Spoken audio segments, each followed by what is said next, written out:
Bonjour et bienvenue sur le daily briefing de Alpha Perf. Vous êtes avec Florent. Comme tous les matins, on va faire un tour sur le marché crypto avec Bitcoin. Donc là, vous êtes sur la charte du Bitcoin sur laquelle hier, si vous regardez la vidéo d'hier, je vous avais donné un peu mon plan à, on va dire, moyen terme, ok, avec les trades que je souhaitais engager, le mouvement que j'attendais et ce que j'allais prévoir sur ces mouvements-là, et ainsi de suite. Bon, alors, donc je vais virer tout ça, c'est ce qu'on a vu hier. Si vous voulez en entendre parler, on va regarder la vidéo d'hier, hein. Ok, alors, donc intéressante structure en daily aujourd'hui. Euh, Pourquoi? Parce qu'on voit clairement que, bon là on a eu une grosse accélération baissière, hein, due aux annonces de la guerre, ainsi de suite. Le marché est quand même très fébrile, hein. Alors, possible, hein, qu'on cherche à se retourner pour venir ici, voire faire un plus bas, hein, de plus en plus possible, je dirais. Maintenant, on va voir le déroulement du prix. Alors là, on a un daily, ce qu'il y a de sympa, enfin sympa, ce qu'il y a de joli à voir, c'est que là, on crée une structure daily de retournement. C'est-à-dire qu'on a fait une accélération baissière, on a fait une impulsion corrigée, prise de liquidité, comblage des imbalances, et là, maintenant, depuis 3 jours, là, on galère enfin, on veut pas monter, mais on veut pas descendre non plus. Et on vient de faire 2 jours haussiers avec un petit peu de volatilité dans une zone d'intérêt. Vous voyez bien qu'en daily, on est sur la zone des 38,2, zone d'intérêt de ce retracement-là, hein, dans les 38,2 de Fibo. Donc, qu'est-ce que moi je vois ici? Je vois que donc il y a de la bagarre entre les acheteurs et les vendeurs. Bon, ça m'intéresse évidemment parce que j'attends toujours mon rebond technique pour revenir chercher au moins combler ces imbalances là. Là, je vais passer en H4 et on voit que le prix en H4 est quand même baissier, mais avec des mèches qui sont rachetées. D'accord? Là, on a fait ce qu'on appelle un F1 plus bas. Et sur ce plus bas, bon, on le verra mieux en 1 heure, je crois. Voilà, on est donc venu faire ce bas là où on a créé un M. On a voulu tenter un W qu'on a de suite réintégré, qui a été invalidé, sur lequel on a fait une prise de liquidité ici. Et là, on fait des bas de plus en plus bas. Alors, des bas de plus en plus bas et des hauts de plus en plus bas aussi. Donc, qu'est-ce que ça veut dire? Ça veut dire qu'ici, on est en train, à court terme, hein, on est en train de créer un canal, une structure baissière. Alors, vous allez me dire, c'est pas beau à voir. Non, c'est pas beau à voir parce que on fait accélération baissière, enfin, on va dire flaque de compression, et ce genre de flaque de compression est cassé à la baisse. Donc,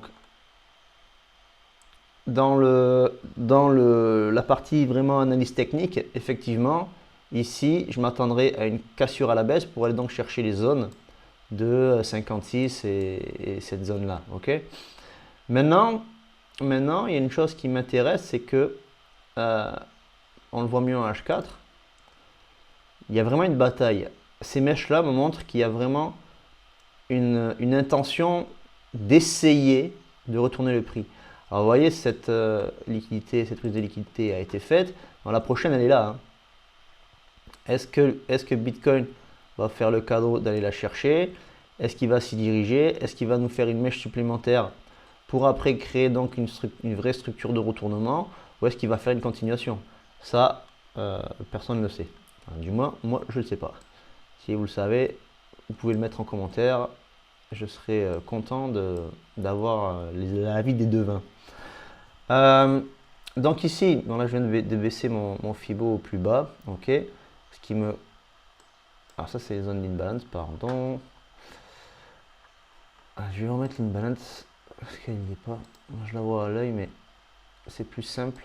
Voilà, d'en faire coïncider les zones comme ça. Alors, cette imbalance H4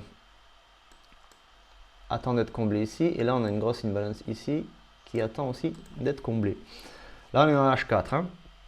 Donc, comme je vous disais hier, si, et je dis bien si, un rebond technique se fait, grosse probabilité qu'on vienne voir ces niveaux-là, prise de liquidité, zone de retournement des 61,8, une balance à combler, et on verra le mouvement de prix.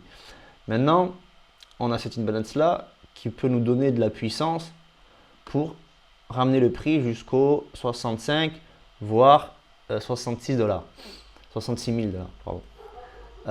Maintenant, moi j'attends quelque chose d'un peu plus propre quand même. Parce qu'en H1, on voit bien donc qu'on a ce flag de compression baissière. Mais sur Bitcoin, ces flags de compression, je vais essayer d'en chercher un autre, ne sont pas toujours cassés à la baisse. Vous voyez ici, baisse, genre de flag de compression, prise de liquidité, on fait croire qu'on repart et on fait la deuxième jambe. Ça, on pourrait tout à fait faire ce genre de pattern ici. On est dans le même, vous voyez, accélération, accélération, flag de compression, break du flag, retest, continuation baissière, break du flag, retest, continuation baissière. Ok, là vous allez me dire, ah ouais, super, donc si c'est la même chose, on va au plus bas. Oui, ça c'est une probabilité d'aller plus bas. Il me semble qu'il y a 2-3 endroits sur Bitcoin où on voit que ce flag, ce genre de flag, vous voyez, là le flag est breaké. Quand on prend un flag de compression, une impulsion haussière, flag de compression, il est breaké à la hausse. Donc c'est dans l'autre sens, ça fonctionne aussi. Vous voyez ici, voilà, baisse, genre de flag de compression, rebond technique, c'est ce que j'attends. Et on continue après à la baisse.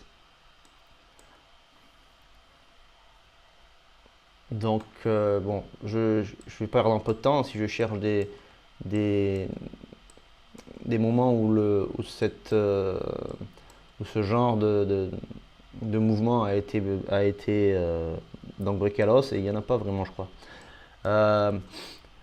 Donc voilà les probabilités qu'il y a. Donc moi ce que j'attends c'est quoi? C'est donc un retour dans ces zones là, minimum ces zones là, voire peut-être aller chercher ça, mais on verra le comportement du prix. Si je peux passer en 15 minutes.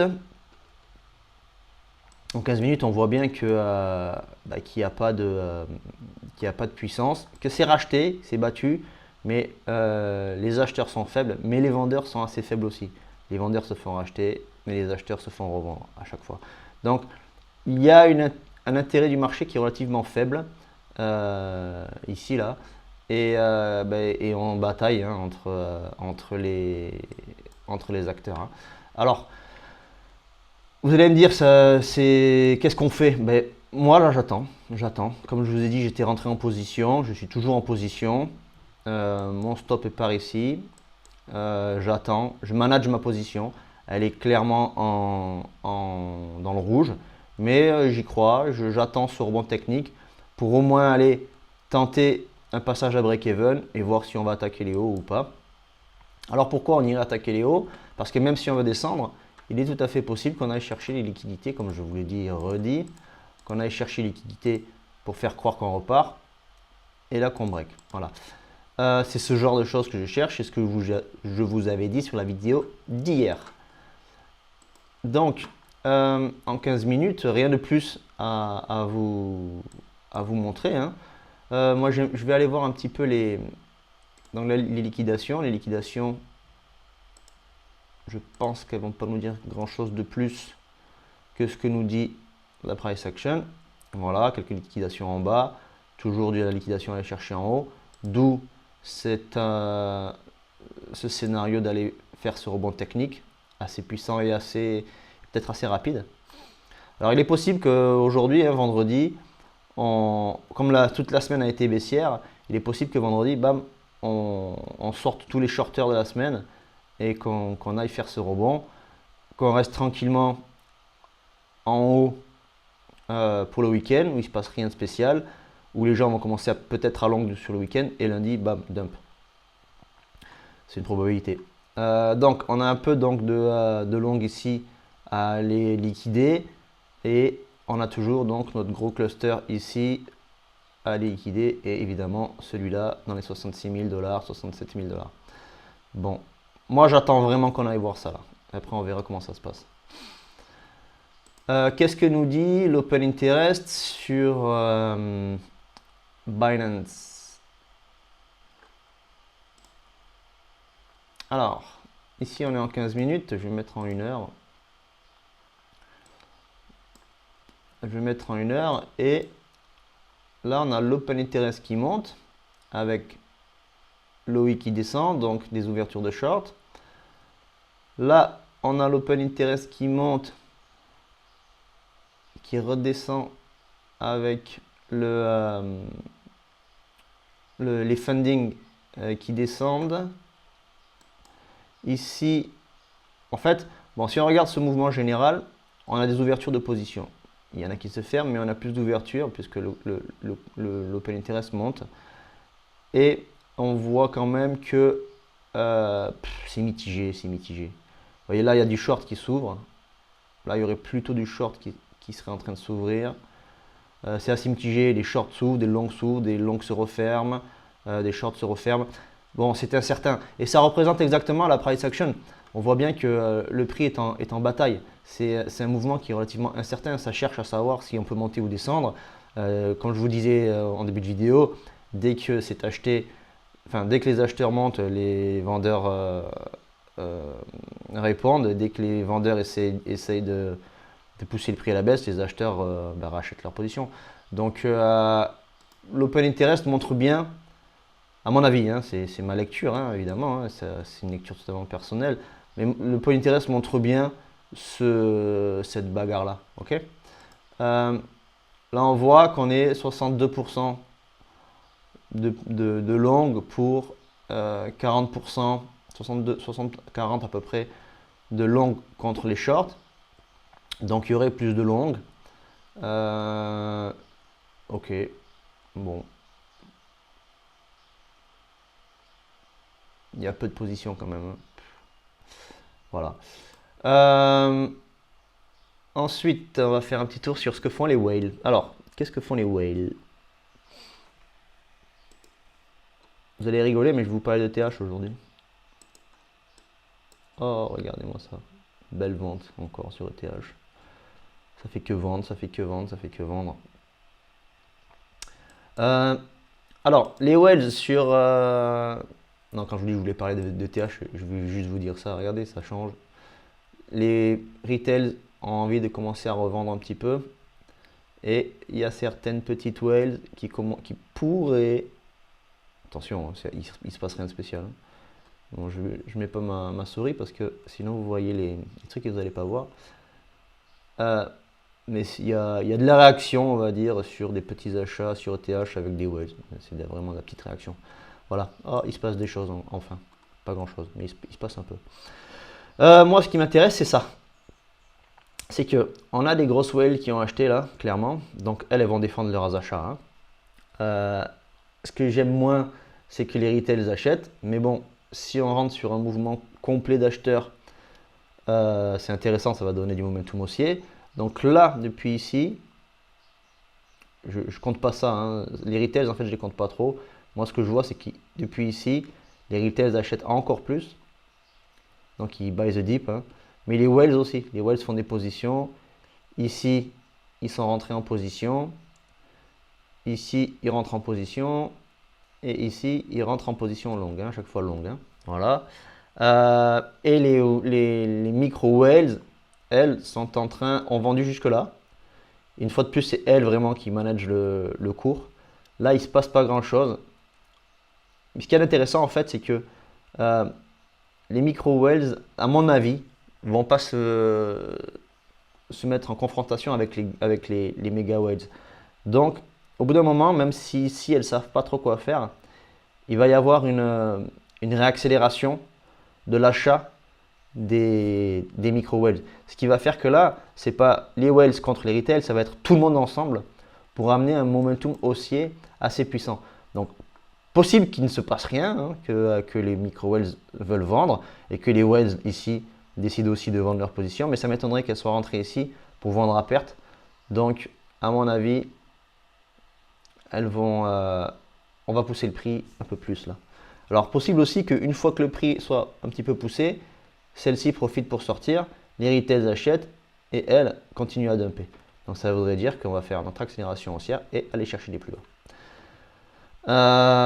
Ou alors que tout le monde décide d'acheter et de pousser le prix vers les ATH.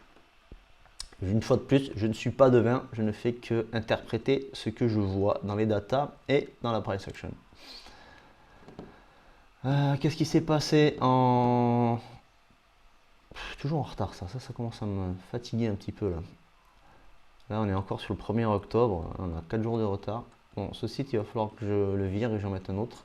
Si vous avez des idées d'un site qui donne les datas de, des entrées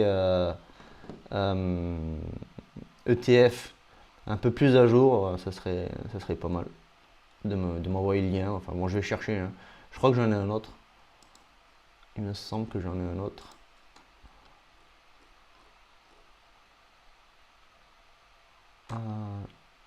Bon, je vais pas chercher maintenant, je vais perdre du temps. Voilà. Donc, rien de plus à dire pour aujourd'hui. Il faut continuer à regarder cette price action. En général, le vendredi peut être un vendredi de rebond, puisque comme je vous ai dit, depuis lundi, on est baissier. Lundi, jeudi. Voilà. Depuis lundi, on baisse. Ben, lundi, c'est là, je crois. Voilà, ouais, voilà. Tout ça, c'est baissier depuis lundi. Donc, tout à fait possible que ici, ça s'est mis à shorter. Hein. Ça a shorté tout le long. Les gens ont repris du short. Les shorteurs tardifs ici sont en train de se dire on va faire la seconde jambe. Donc, une fois de plus, tout à fait possible. Rebond technique pour continuation. Ou après, on verra ici ce qui peut se passer. Hein. Voilà, je suis ouvert à étudier la price action. Hein. Je ne suis pas là pour dire ce que va faire le cours, je suis là pour essayer de comprendre et anticiper quelles sont les probabilités qu'il aille à la hausse ou à la baisse. Et je me positionne en tant que trader sur les probabilités que j'observe.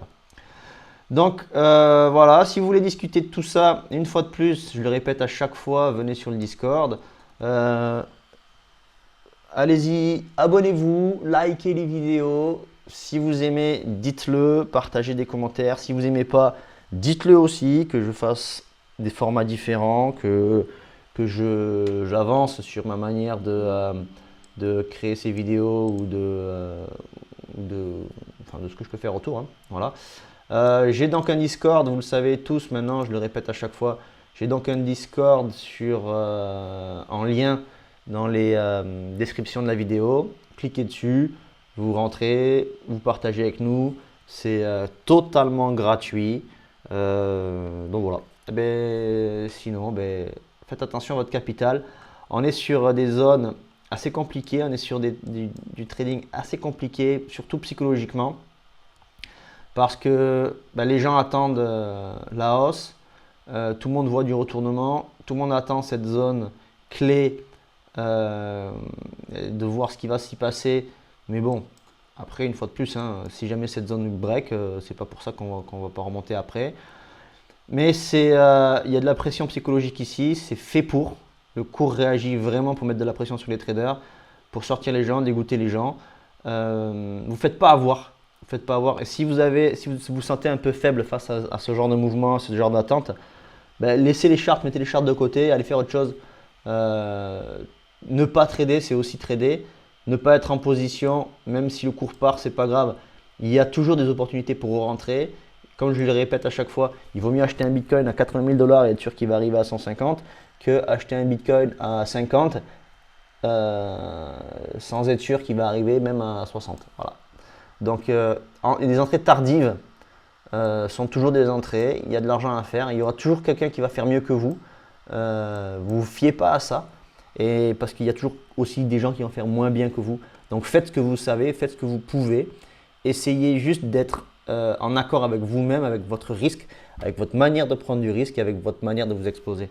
Faites attention à votre capital, faites attention à la protection de votre capital, à la protection de vos gains. Parce que ce n'est pas tout de gagner de l'argent, mais il faut le garder. Ça sert à rien de gagner 10 000 dollars par mois et de les bouffer sur des stops le mois d'après, parce que ça vous fait un break-even, hein. Et quand on gagne 10 000 dollars, par exemple, enfin, allez, disons 1000 dollars ou 100 dollars, hein, disons on gagne 100 dollars, essayez au moins d'en garder 50. Voilà, c'est un conseil que je vous donne. Pourquoi? Tout simplement pour être rentable dans le temps. Le trading, c'est pas être rentable sur deux trois trades et avoir raison, c'est d'être rentable tout le temps.